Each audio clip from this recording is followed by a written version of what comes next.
Quando você chama um jornalista, alguém que no imaginário popular conta com toda uma proteção sacerdotal, você transforma essa pessoa em blogueiro. Quase que um fofoqueiro, um cidadão de segunda categoria. Olavo Edu Carvalho, melhor canal de corte do YouTube. Opa, eu sei que você não aguenta mais ouvir, eu pedi para você fazer o triplo C, curtir, comentar e compartilhar, mas eu peço porque 4 entre cada 10 pessoas sequer estão inscritas no canal e a maioria não ativa as notificações e nem curte o vídeo e isso prejudica o nosso algoritmo. Então ajuda a gente aí, brigadão.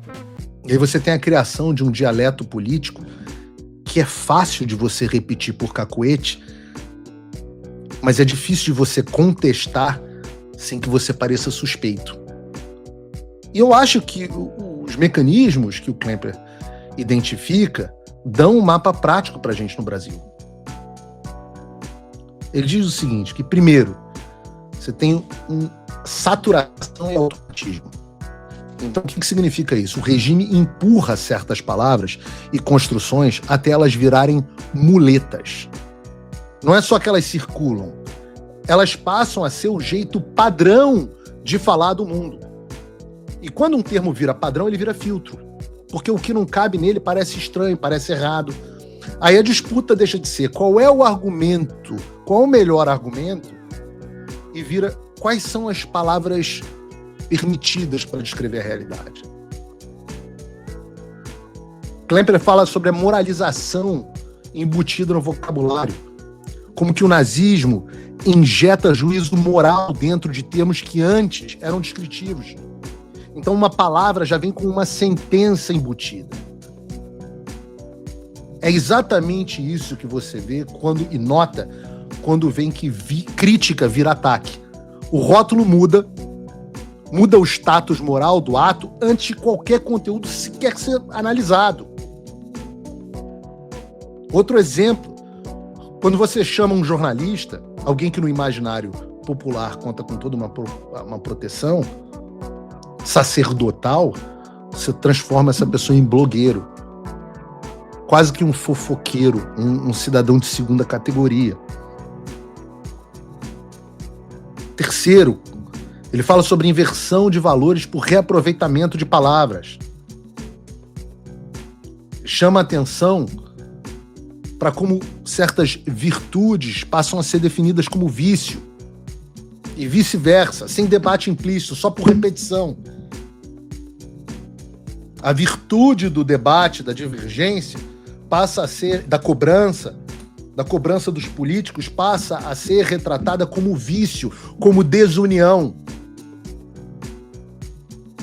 Eu dei aqui o exemplo inverso de quando, na Alemanha nazista, né, o fanatismo deixou de significar cegueira e passou a ser significado como pureza, como compromisso, como coragem. Então, a função é a mesma, você muda o sinal do termo e você tem o efeito comportamental. As pessoas buscam a ser chamadas ou evitam ser chamadas por aquele termo. Outro exemplo clássico para o Brasil, o eufemismo e anestesia moral. O Klemper descreve como que a linguagem burocrática torna o horror administrável.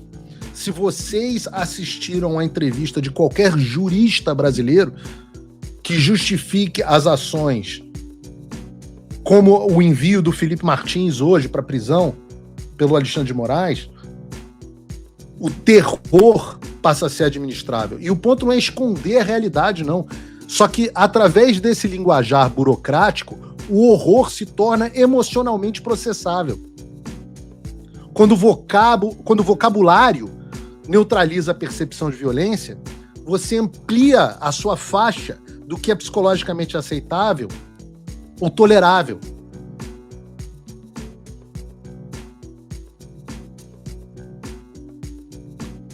Quinto, o Klemper fala sobre a criação de categorias identitárias rígidas. E aí o regime empilha rótulos e subrótulos que organizam o mundo em grupos essenciais. Isso facilita muito porque você Isso faz duas coisas. Primeiro, facilita a generalização. Em vez de lidar com indivíduos, você lida com o grupo. Exatamente como a gente vive hoje. É o grupo do fulano, é o grupo do ciclano. Você não tem, é o grupo do Beltrano. Não é um indivíduo. E aí você cria um sistema de suspeição, porque quem resiste ao vocabulário parece defender o grupo maldito. E esse é um truque de captura, porque você perde a liberdade de discordar sem se contaminar pelo rótulo. Algo no qual eu me recuso a cair. Sexto, diz o Krempler, a estética do exagero. O Krempler nota a inflação dos superlativos, o uso dos tons absolutos, o impulso de dramatizar ou se vitimizar em todas as ocasiões. Isso não é detalhe estilístico, é engenharia emocional.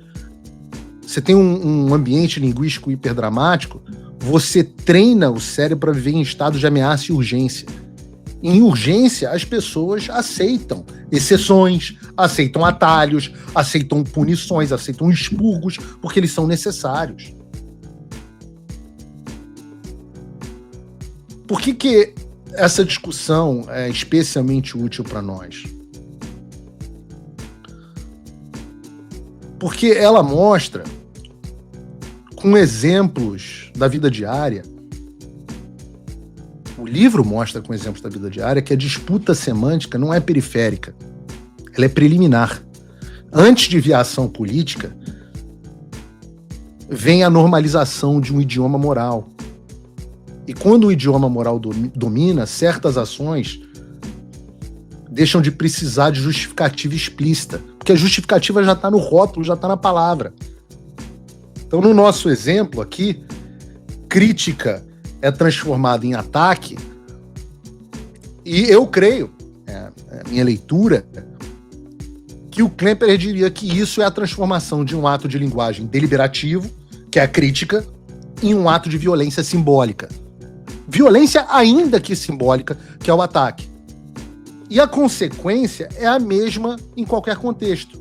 Se é ataque, então A, você está autorizado a se defender, e B, o agressor merece sanção. Ou seja, o vocabulário já traz por default, por padrão, a legitimidade da punição.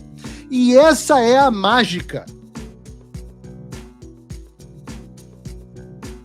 E um detalhe que vale ouro. O Krempler insiste que a contaminação pega, inclusive, em quem odeia o regime. As pessoas incorporam as fórmulas por economia mental e por pressão social, muitas vezes indetectável. Isso explica porque muitas vezes você vê os opositores usando o vocabulário do adversário e perdendo a disputa sem perceber, porque aceitar o vocabulário é, como eu expliquei, aceitar o enquadramento.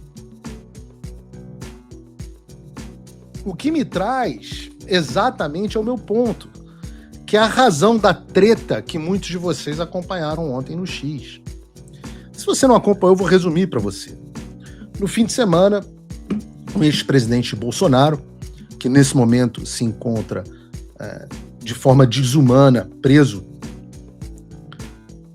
politicamente preso pelo tirano Alexandre de Moraes, que inclusive negou o mínimo da dignidade, que era a sua prisão domiciliar humanitária, o presidente Bolsonaro publicou no final de semana uma carta, cujo conteúdo eu vou interessar daqui a pouco. Mas há um aspecto preliminar que se conecta com tudo isso que a gente está tratando aqui. Isso porque o presidente usa exatamente um dos termos, esse termo que nós estamos endereçando aqui, o termo ataque. E eu já falei com vocês no programa sobre isso.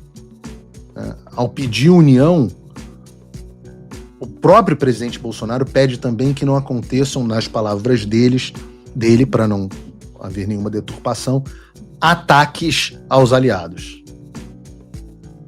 E aí fica evidente que o presidente, sem saber, incorporou a linguagem do adversário, né? Como dizia o Dr. Pedro Valente, o pai dos meus mestres e amigos, os irmãos Valente, o Dr. Pedro Valente diria que o Bolsonaro absorveu a cultura do adversário. E absorveu na sua forma mais elementar, na sua linguagem. E não foi só ele, vamos ser justos. Eu faço muitas críticas ao presidente Bolsonaro, como muitos já viram, mas essa não é uma delas especificamente, porque Michele utilizou esse vocabulário e eu a critiquei no programa por isso, Nicolas a mesma coisa, o pastor Xinga Fala Fala, e tantos outros adotaram exatamente essa palavra da mesma forma que previu o Klemperer, inclusive da mesma forma hiperlativa e vitimizante. Todos eles foram duramente criticados, às vezes desnecessariamente, às vezes de forma mal educada e até ofensiva, mas passaram a incorporar de forma vitimista e superlativa as pressões que eles sofriam sobre o frame de ataque. Olá, e eu espero que você esteja aproveitando esse vídeo. O canal Olavo do Carvalho foi criado por apoiadores do jornalismo independente, dedicados a garantir que a minha voz e a de outros não sejam silenciadas. E eles fazem um ótimo trabalho. Por isso, se inscreva no canal e curta o vídeo. Aqui você vai encontrar diversos cortes rápidos dos meus programas e de outros grandes nomes. Mas se você quiser assistir ao vivo o meu programa na íntegra, basta você acessar o meu canal e o site do Paulo Figueiredo Show. Está ao vivo todas as terças e quintas, às 3 da tarde. No meu site você também pode apoiar o meu trabalho. Todo o meu programa é financiado pelos assinantes e cada contribuição faz uma enorme diferença. Assinar é fácil e acessível. E eu ainda criei um cupom exclusivo de desconto para o Olavo do Carvalho, que oferece 20%. Com isso, você pode me apoiar com apenas um pouco mais de $5 por mês, que é menos do que uma promoção do Big Mac. Além disso, você ganha acesso a conteúdos e análises exclusivas, além de desconto nos meus cursos. O link e o cupom estão na descrição. Agora, se você está numa condição de vida abençoada, talvez você possa dar uma contribuição mais significativa, tanto financeira quanto intelectual, se tornando meu patrono coach. Com um compromisso de $50 por mês, você faz parte do nosso grupo de WhatsApp, participa das nossas reuniões mensais de Zoom, dos encontros presenciais e também tem acesso a mim direto por e-mail, que você pode utilizar para contribuir com as suas ideias. E você vai se juntar a um grupo de pessoas de elite preocupadas com o Brasil. Você imagina o impacto que você vai poder causar. Desde dezembro de 2022, eu continuo com todas as minhas redes sociais bloqueadas no Brasil, as minhas contas e meus ativos congelados, meu passaporte cancelado, tudo a mando do Alexandre sem justificativa. Então, se você tem condições e quer ajudar mais o seu país, mas não sabia como, essa é a oportunidade que você estava esperando. Junte-se a nós, faça a diferença e não me deixe sozinho.